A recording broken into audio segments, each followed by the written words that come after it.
And these are going to be the edges. So if you remember the marker demo from last week, I do sort of like this darker edge thing happening where between the background and the fire, I'm putting down this color before I do the actual main color of the flame. And from the photo reference, there are these really beautiful violets happening. And that was one of the things that drew me to the photo. And I wanted to reproduce because I felt like those colors were so great. And they were very understated. And so I didn't notice them at first. But I felt like that was a nice thing that I wanted to try. And so, you know, they're largely up at the top. And then they just kind of fade out as they get down to the base and it warms up and that edge is a little bit harsher.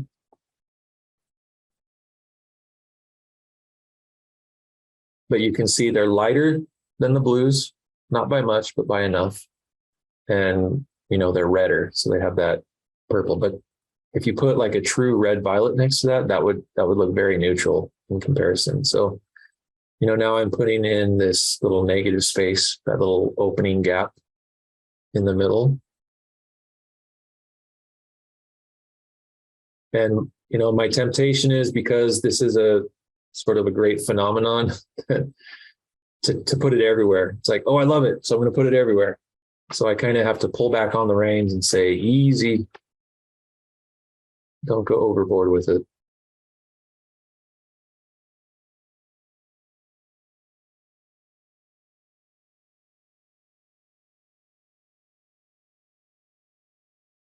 And I found too that, you know, this idea of painting loose, it's just an illusion. It's not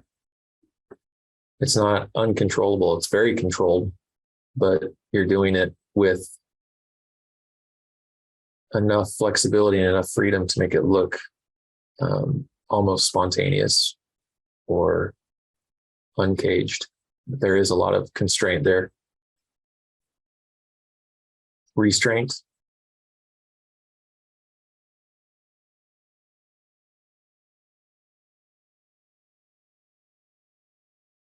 A little bit darker in the middle. It wasn't quite dark enough.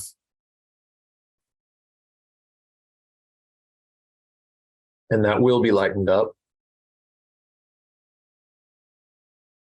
Because you're looking through fire. So what's behind it, you're not going to see as dark as away from the fire. So that light and that glow of the fire is going to lighten it significantly.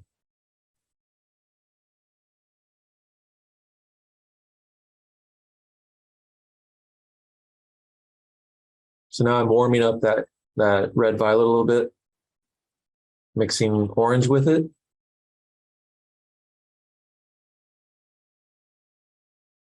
Put some cadmium red back into it.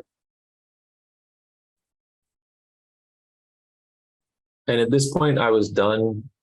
You can tell, obviously, with the main color of that sky blue. So I'm now just using that blue to sort of cool and neutralize a lot of these warmer colors. Rather than having a separate mixture and having to add blue by hand, I figure this is just a gray blue that I can use to alter that color. And I found you can do that. That you can just use what's on your palette. There's a lot of shortcuts to doing that. You know, when you're first kind of figuring out color mixing and how to paint, you do want to keep them separate so that you can sort of differentiate in your head on how to get to certain colors. But at some point, you know, you just want to be efficient and you realize there are shortcuts. So it's like, okay, I already have this neutral blue mixed. So if I mix this with this too intense warm, it's going to bring it down. And so why not just grab that? Plus, it's less wasteful. So I'm a fan.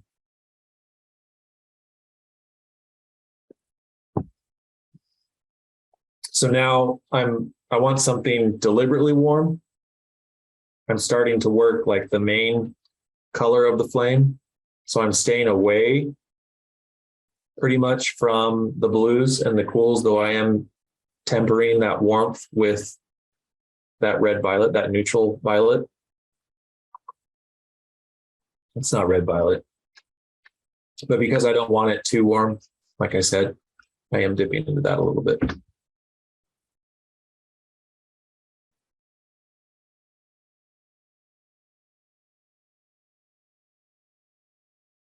And so this, now I'm kind of establishing my approximate flame color while I am modifying it in parts. And that's just kind of an experience thing of what I want with the color shifts to happen. I know that I want it to go from like this almost a greenish orange to then having some areas of red. And I'm seeing that in the photo reference. And I'm kind of balancing that out. And I don't want to stray too far away from that main color. So I don't want that those red oranges to be too different. Otherwise, it would be a little bit too jarring. And I want it, you know, in some areas you want it all to sit together. And in some areas you want it to be very separate and very different. And so you have to know where to place those. You want to know where you want your attention to go. And so you have to deliberately downplay certain areas so that you can play up other areas. And so typically, you know, for me with the fires, those areas, which are actually the very last thing that I paint on this, and that's, you know, the highlights, which typically I save for the very last. Unless I'm, you know, leaving them white or close to white and then painting around it, which I've done. I'll do that occasionally, but usually I'll layer in the whites at the very end just to seal the deal. So this has a, you know, I liked the variety, the combination of colors that were in this. And I was much more green in my painting compared to the photo reference. I did see the greens in there because sometimes I don't like it being too orange. I don't like an overly orange mask. So I like to find these areas of color that I can sort of overplay a little bit because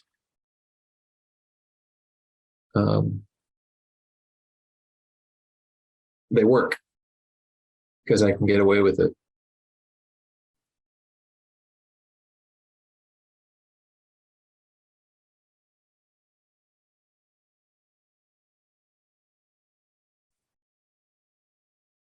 So talking about, you know, a lot of what we've talked about today is that importance of the background and the foreground, or you could argue, you know, the subject and then the, you know, the supporting elements. And so what's happening, and the reason I like the photo and what I was trying to accomplish with this painting is having these two very different things, but having them work together. So in my mind, the background and everything not fire, you know, it's cool, it's dark, and it's neutral, right? But then the fire, it's warm, it's light, and it's intense. So they're very different. But then how can I make them fit together? And so there's that natural contrast by them being so different, but also I want them to work together in context. So it's finding that sweet spot.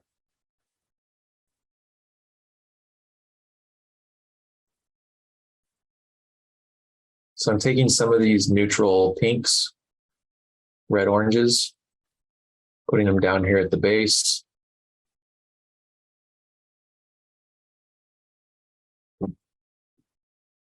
And this is another thing where if I were to make everything as rich and intense as I saw it on the photo reference, then it would just be too much. So I wanted the flames to really contain a lot of that punch.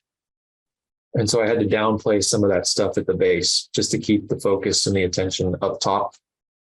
Sometimes I will neutralize a flame and make the coals really rich and glowing red, or, you know, even blues in there and purples and really great intense colors. But I have to balance that out by neutralizing the stuff so that they do look, in fact, more intense.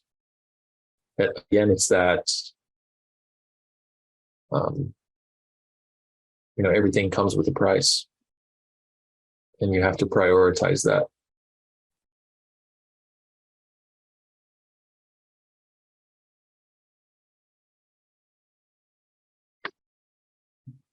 Just doing that edge there.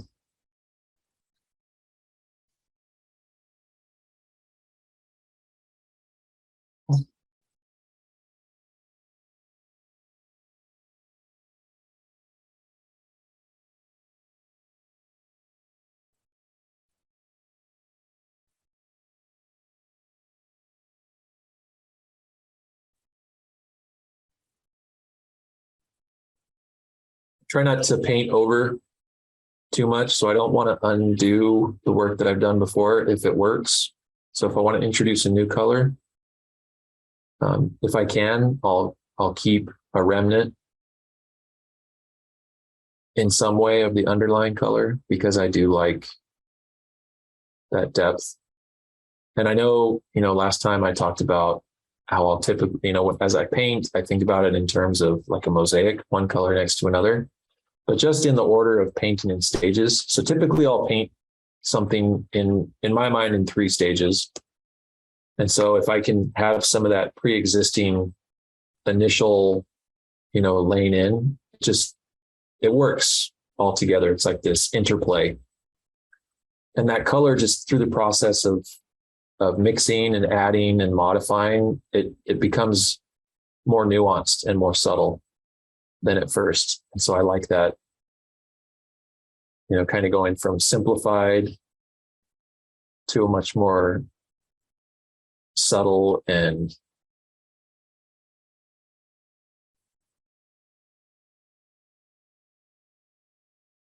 I'm not going to say sophisticated, but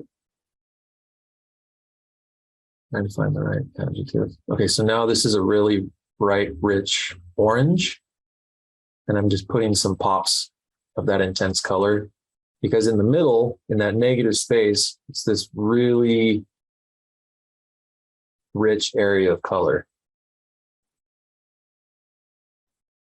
especially on the rim. So surrounding that dark spot. So there's really good like pops of red, orange, and then there's like some purple in there. And so, kind of going back to those first 4 that I showed you, these here, ideally, if this is a successful painting and the values hold true, and I'll tell this to my students sometimes, if I squint at both of these, they should look pretty close to identical. If I hold them back at a certain point, they should be very, very similar in terms of value. So what I'm trying to do is early on with a color painting like this, I'm trying to establish early on what it's going to look like when it's done, though it's unfinished.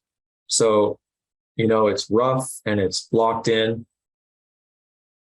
but the closer and the faster I can get it to accurate meaning finished meaning close to how I want it to be.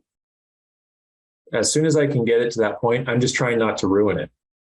So if I were to look at this and say, okay, I want to maintain what's going on color-wise, what's going on value-wise, shape-wise, all of that stuff. If I can just continue working this, adding, what needs to be added, some of these key areas, some more nuance of color, and sort of ride that through to the end, then I'll be good. So it's just like this narrowing of focus. So starting very general and broad and just making these adjustments and getting tighter and tighter with it.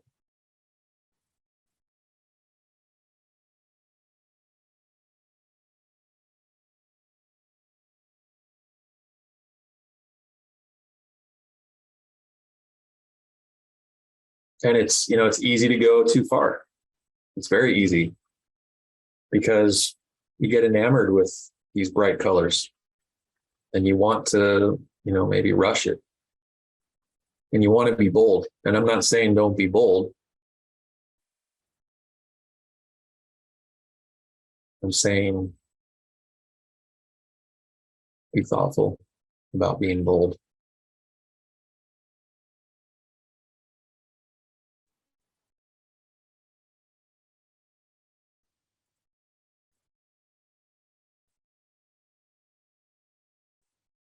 And my whole thinking about painting has changed so much from how I thought painting should be. And that's what I really had to come to learn, is the idea that I had of it in my head was not, it did not serve me in the reality of painting. And so I had to kind of forget or, disregard what I thought it should be in order to find out what it actually is and what I needed to do, if that makes any sense. What did you used to think painting was? I used to think it was about the flash. I thought it was about like the accents. It's kind of like, when you're young and you think a good drawing is a detailed drawing. And I thought that, I'm a big fan of Sergei Bongart, if you guys know who he is. He's like a Russian American painter. He paints in a very like broken color, impressionistic style. I love his stuff. But I thought the reason his paintings looked bright and colorful is because he used bright and colorful colors. I mean, he did, but it wasn't all those colors. And it wasn't, kind of going back to the point that I was making about painting loose. It wasn't that he just, slapped it on a canvas and was like, woohoo, this is fun, look at me. And it somehow just all worked coming together. It's that looseness worked within very sort of controlled parameters that he had established. And so I had to calm down basically, and I had to fight a lot of my instincts and become patient. Because you can be impatient if you're good. But I wasn't good. And so I had to slow down and pay attention to what I was doing. And even then I had to paint a whole lot. Because I'd get anxious and I'd feel rushed and I'd make a lot of mistakes.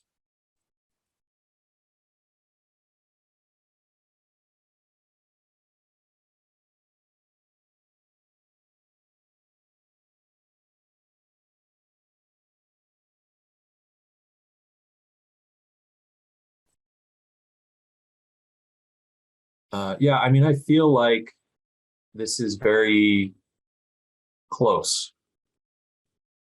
So again, coming back to this, trying to get it to a place where it needs to be, that I can then sort of play, in the lane and keep moving forward and stay true to it. So now I'm going to be able to come in, and these are the other colors that I really enjoyed from the photo reference, was some of these pinks, some of these warm pinks.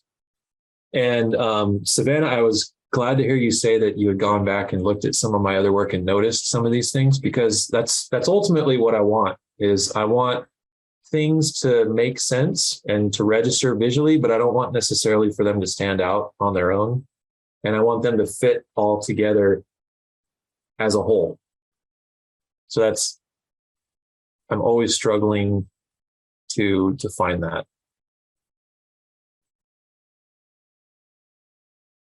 And so every color I'm mixing, I'm thinking about the hue, I'm thinking about the value, and I'm thinking about the intensity and where it's going to go. Does it need more intensity, or does it need value? Or maybe if the value's right, it needs a little more intensity. And then it looks really right. And sometimes the value is right and the intensity is right, but it's not intense enough. So you have to up the intensity. So it's always. And it, with every single color you put down, it changes the context. So you have to readjust and reassess. So, it's that always comparing. So, like this last color that I put down on this edge, I'm looking at that in terms of how it fits within that main area of color, but also with the sky background.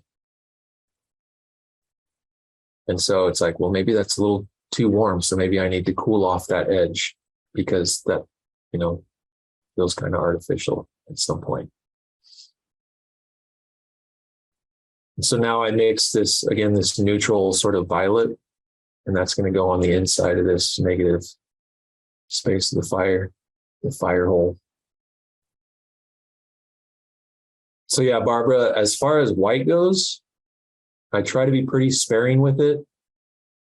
And, that Catherine kind of coming back to when I first started painting, I started with oil paints and all my stuff was chalky. I don't know if you've had that experience, but everything just looked chalky. It's like, why is this so chalky? And my painting teacher at college, he's like, you're using too much white. I was like, is that what it is? Because I thought in order to make something lighter, you just add white to it. And eventually what would happen was I would make everything lighter because I would start too dark and I would have, white in my darks. I'd have white in my mids and I'd have white in my lights. So he's like, I'm going to challenge you to do a couple paintings with no white. And this was like an outside of class assignment. I just wanted to figure it out because it was driving me nuts. I was like, all right, so how do you paint without white? And I realized that you just have to adjust everything down, right? So if I'm using yellow, then if you only have yellow, you can't get anything lighter than pure yellow. So your pure yellow is now your white or your lightest value. So then everything else is keyed off of that. And so you can't get any lighter than yellow. And then you may have to move your darks down a little bit so that yellow appears lighter. And that really taught me the whole relativity thing. So that now with gouache, and really it comes down to those values. And what he was trying to teach me was everything has to be related to everything else. And by me adding white and making it look chalky or hazy, I was trying to make everything less. And that would just suck the value out and everything would just kind of be mid-tone and just kind of gross. Very embarrassing, which is why I got rid of all my early paintings. But then with gouache, I had pretty much figured it out. And so I can tell when something's a little bit too chalky, which is why like with this color, so I lightened it, but then there was not enough intensity and the hue was kind of missing. So it's like, okay, so let's put some color back into it and then it'll actually sit. And the other thing too was realizing that lights aren't as light as we think they are. So if you look at my tray, right, the tray is white. And if you look at the painting, as far as what's the glowing, radiating light source, which is the main color of the fire, I mean, look at that light fire color compared to the white. It's so far removed. And again, that's just speaking to that idea of everything is moved down. Whereas, old Jeremy would be like, oh, it's light, so I have to paint it light. So start with the white, and go nuts, which is another thing that you learn pretty quick when you're painting on location outside is like, you think the sky is bright. And you think because it looks a certain way, it's because it's so light. And you learn pretty quickly that that's not the case.